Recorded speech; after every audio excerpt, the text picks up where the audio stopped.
Aiwa silks, Kasaragod, Kanhangad, Mangalore. ഉത്തർപ്രദേശിലെ സംഭവ വികാസങ്ങൾ നമ്മൾ ഞെട്ടലോടുകൂടിയാണ് നോക്കിക്കണ്ടത്. പോലീസിൻ്റെ അതിക്രമണം എത്രത്തോളം ഭീകരമായിരുന്നു എന്ന് ചോദിച്ചു കഴിഞ്ഞാൽ, മദ്രസയിലേക്ക് പോയിക്കൊണ്ടിരുന്ന പിഞ്ചു കുട്ടികളെ വരെ പോലീസുകാർ ഉപദ്രവിച്ചു എന്നുള്ളതാണ്. പെൺകുട്ടികളെ ഉപദ്രവിച്ചു എന്നുള്ളതാണ്. പരസ്യമായി തല്ലിച്ചതക്കുന്നതിൻ്റെ ദൃശ്യങ്ങളടക്കം നവമാധ്യമങ്ങളിലൂടെ നമ്മളിലേക്ക് കടന്നു വന്നു എന്നുള്ളതാണ്. ചെറിയ കുട്ടികൾ എന്ത് തെറ്റ് ചെയ്തിട്ടാണ് അവരെ പോലീസ് ഉപദ്രവിച്ചത്, അല്ലെങ്കിൽ പെൺകുട്ടികളെ ഉപദ്രവിച്ചത് എന്തിൻ്റെ പേരിലാണ്? ഇവർക്കാർക്കും ഒരു ഭീകരമുഖമില്ല. പോലീസിന് അത്തരത്തിലുള്ള ഒരു ഭീകരമുഖം വസ്തുതാപരമായിട്ടുള്ള തെളിവുകളുടെ അടിസ്ഥാനത്തിൽ തെളിയിക്കാനും പറ്റില്ല. കാരണം അങ്ങനെയുള്ള കാര്യങ്ങളിലേക്കോ മറ്റുള്ള രീതിയിലേക്കോ പോകുന്നവരല്ല ഈ പിഞ്ചു കുട്ടികൾ, അല്ലെങ്കിൽ ആ പെൺകുട്ടികൾ.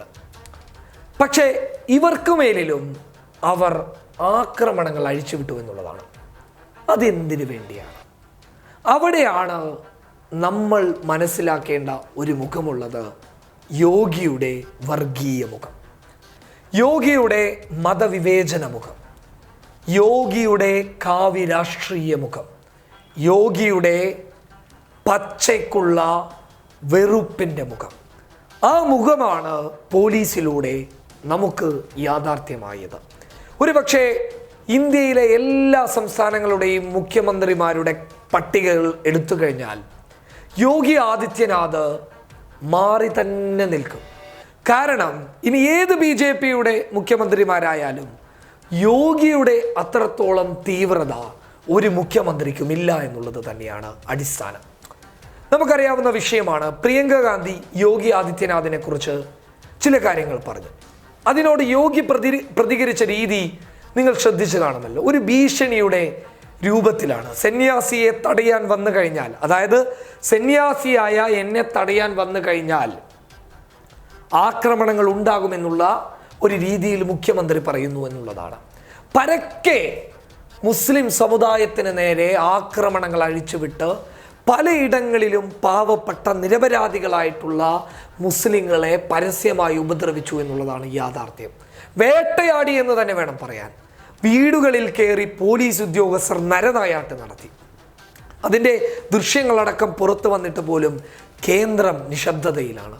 ഒരു തരത്തിൽ മനുഷ്യനെ തിരിച്ചറിയാൻ പറ്റുന്ന ഒരു നേതാവ് ഇവരുടെ കൂട്ടത്തിൽ ഉണ്ടായിരുന്നുവെങ്കിൽ രണ്ടക്ഷരമെങ്കിലും ഇതിനെക്കുറിച്ച് എഴുതിയേനെ, അല്ലെങ്കിൽ രണ്ട് വാക്കുകളെങ്കിലും ഇതിനെക്കുറിച്ച് പറഞ്ഞേനെ. പക്ഷെ ഒന്നും പറയാൻ തയ്യാറായില്ല. ഇങ്ങനെ ഒരു തീവ്രത പടച്ചുവിടുന്ന ഒരു മുഖ്യമന്ത്രി ഇന്ത്യൻ ചരിത്രത്തിൽ തന്നെ ആദ്യമായിരിക്കും. ഇങ്ങനെ ഒരു ഭീകരാന്തരീക്ഷം സൃഷ്ടിക്കുന്ന ഒരു മുഖ്യമന്ത്രി ഇന്ത്യയുടെ ചരിത്രതാളുകളിൽ ആദ്യമായിരിക്കും. ഇങ്ങനെ പോലീസ് ഉദ്യോഗസ്ഥരെ വെച്ചിട്ട് ഒരു മതവിഭാഗത്തെ അടിച്ചമർത്തുന്ന മുഖ്യമന്ത്രി ഇന്ത്യയുടെ ചരിത്രങ്ങളിൽ ആദ്യമായിരിക്കും. സംശയം വേണ്ട. അത്രത്തോളം ഭീകരമായിട്ടുള്ള ഒരു മുഖമാണ് യോഗി ആദിത്യനാഥിനുള്ളത്. ഇത് പറയുന്നത് കൊണ്ട് ഒന്നും തോന്നരുത്. കാരണം അത്തരത്തിലുള്ള ആക്രമണങ്ങൾ പൗരത്വ ഭേദഗതി നിയമവുമായി ബന്ധപ്പെട്ട് പ്രതിഷേധിച്ചതിൻ്റെ പേരിൽ മുസ്ലിങ്ങൾക്ക് നേരെ അഴിച്ചുവിട്ടു എന്നുള്ളതാണ്. പക്ഷേ കുട്ടികളെ എന്തിനാണ് ഉപദ്രവിച്ചത്? പെൺകുട്ടികളെ എന്തിനാണ് ഉപദ്രവിച്ചത്? അവരോടൊക്കെ ഈ ചെയ്തതിന് നിങ്ങൾ എന്തുത്തരം പറയും? ഭരണകൂടത്തിനും ഒക്കെ അപ്പുറത്ത് ദൈവം എന്ന് പറയുന്ന ഒരു സങ്കല്പത്തിൽ വിശ്വസിക്കുന്നവരല്ലേ നമ്മളൊക്കെ. അങ്ങനെ ഒരു സങ്കല്പത്തിൽ വിശ്വസിക്കുന്ന ഒരാൾക്ക് ഇത്തരത്തിലുള്ള ക്രൂരതയെ ചെയ്യാൻ വേണ്ടി പറ്റുമോ? അവിടെയാണ് മനസ്സിലാക്കേണ്ടത്. ദൈവത്തിനും അപ്പുറമായി തങ്ങളാണ് ദൈവമെന്ന് മുന്നോട്ട് വെക്കുന്ന ഒരു സിദ്ധാന്തവുമായി മുന്നോട്ട് പോകുന്നവർക്ക് മനുഷ്യനെ തിരിച്ചറിയാൻ ഒരിക്കലും സാധിക്കുകയില്ല. ആ യാഥാർത്ഥ്യമാണ് ഉത്തർപ്രദേശിൻ്റെ മണ്ണിൽ കാണാൻ വേണ്ടി സാധിച്ചത്. ഇങ്ങനെ മനുഷ്യനെ വേട്ടയാടി എത്ര നാൾ മുന്നോട്ട് പോകും? ഒരിക്കലുമില്ല. തീർച്ചയായും തിരിച്ചടി ഉണ്ടാവുക തന്നെ ചെയ്യും. ജനാധിപത്യ മര്യാദയിൽ, ജനാധിപത്യ രീതിയിൽ തന്നെ ഇനി വരുന്ന തിരഞ്ഞെടുപ്പുകളിൽ ജാർഖണ്ഡിലെ തിരഞ്ഞെടുപ്പ് ഫലം അതിനുള്ള ഏറ്റവും വലിയ സൂചനയാണ്. ഇനി വരുന്ന തിരഞ്ഞെടുപ്പ് ഫലങ്ങൾ തീർച്ചയായും ഇതിനുള്ള ഒരു ഭീകരമായ ഒരു ഉത്തരം തന്നെ നിങ്ങൾക്ക് നൽകുക തന്നെ ചെയ്യും. News desk public Kerala.